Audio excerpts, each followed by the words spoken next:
पिछले कुछ दिनों से भारत में एक विवाद है बाबा रामदेव और इंडियन मेडिकल एसोसिएशन के बीच। बाबा रामदेव जहां पारंपरिक चिकित्सा पद्धति अर्थात आयुर्वेद और योग को सर्वोत्तम मानने की बात कर रहे हैं, वहीं इंडियन मेडिकल एसोसिएशन जो डॉक्टरों की एक बहुत बड़ी यूनिटी वाली संघ है, वह इस बात की वकालत कर रहा है कि मॉडर्न मेडिकल साइंस जो प्रूवन है वह सर्वश्रेष्ठ है और उत्तम है। इस कोरोना वायरस बीमारी के दौरान डॉक्टरों ने जो कुर्बानी दी है वह कोई भी हिंदुस्तानी नहीं भूल सकता।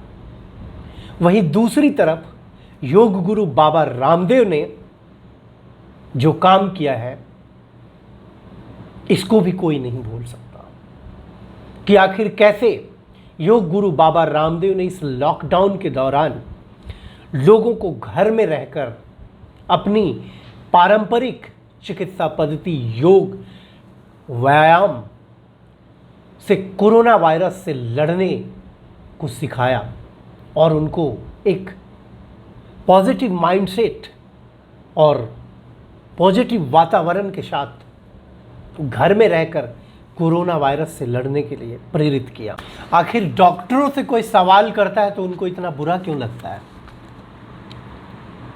आप डॉक्टर हैं, आप धरती के भगवान नहीं हैं। आप किसी से पैसे लेते हैं तब इलाज करते हैं, आप मुफ्त में किसी का इलाज नहीं करते हैं। चाहे बाबा रामदेव हो, आप कोई मेडिसिन खरीदते हैं उनके आयुर्वेदिक दुकानों से तो आपको पैसा देना पड़ता है। आप एक प्रोफेशन की बात करें, आप एक इमोशन की बात ना करें। आप एक संस्थागत व्यवस्था और इंफ्रास्ट्रक्चर को दिखाकर और इंफ्रास्ट्रक्चर को पैरालाइज करके सिस्टम को अपने कब्जे में लेके सरकार से अपनी बात मनाने की कोशिश करेंगे, चाहे डॉक्टर हो चाहे बाबा रामदेव हो। ऐसी चीज़ नहीं होनी चाहिए। सबके लिए एक लॉ है और लॉ अपना काम करता है। अगर डॉक्टरों ने वायलेट किया है कोई कानून का तो उन पर भी कार्रवाई होनी चाहिए। कई ऐसे बयान मेरे सामने और हैं। 9 नवंबर 2020 अमर उजाला नई दिल्ली। आम लोगों को 2022 तक कोरोना वैक्सीन का करना होगा इंतजार। एम्स निदेशक, यह लोगों को डराने के लिए नहीं किया गया है। आखिर उन्होंने क्यों कहा कि 2022 में कोरोना की वैक्सीन आएगी जब 2020 में कोरोना की वैक्सीन आ गई? तो उनके पास क्या साइंटिफिक रिसर्च था? गवर्नमेंट की कौन सी इनपुट थी? ऐसा बयान देकर भारत में एक पैनिक क्रिएट करने की कोशिश की गई। इसके लिए कौन दोषी है? आप कुछ भी बयान दे दें, एक इंटेलेक्चुअल होने के नाते, एक डॉक्टर होने के नाते, एक देश के सर्वश्रेष्ठ संस्थान के मुखिया होने के नाते, और सरकार गुमराह हो जाए, आम जनता गुमराह हो जाए, टेलीविज़न पे आके आप बोल देते हैं कि 2022 तक इंतज़ार करना होगा वैक्सीन के लिए, वैक्सीन 2020 में आ गई। आखिर ऐसा आपने क्यों बयान दिया? क्या आपकी अकाउंटेबिलिटी सेट नहीं होनी चाहिए? आप पे कार्रवाई नहीं होनी चाहिए? AIM के नेता ने कोरोना वायरस पर क्या कहा? अबू फजल एक वीडियो जारी कर कहते हैं कि मुस्लिमों को कोरोना वायरस के इलाज कराने से बचना चाहिए। सरकार और डॉक्टरों की यह साजिश है कि मुस्लिम को यह इंजेक्शन डाल के, मुस्लिम को यह दवाई की डोज देकर नपुंसक बनाया जाएगा।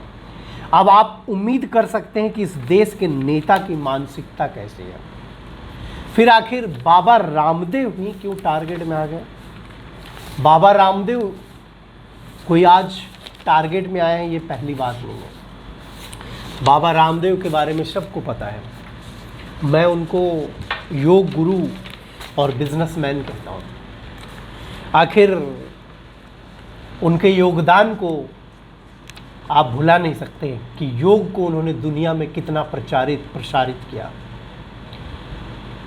आप इंडियन मेडिकल एसोसिएशन इतनी कमज़ोर और इतना एग्रेसिव क्यों हो गई है इस बार?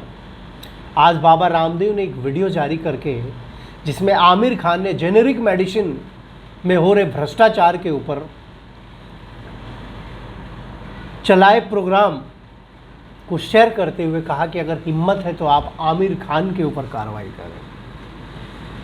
तो क्या बाबा रामदेव एक पॉलिटिकल टूल बन गए हैं?